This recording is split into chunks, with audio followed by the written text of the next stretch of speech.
मी घर सोडून निघून गेले होते.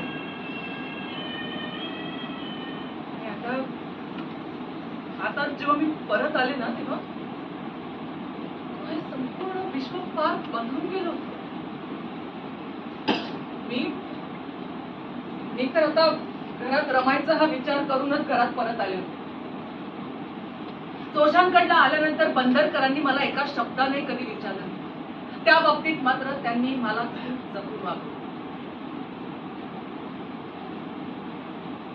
आणि तर मग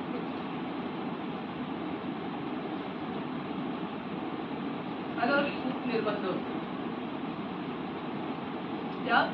या नव्या आयुष्याशी समरस होण्याचा ना मी खूप मनापासून प्रयत्न करत होते. पण आता मग काही केलं ते नाटक सिनेमाचं व्यसन जात नव्हतं माझ्या अंगात.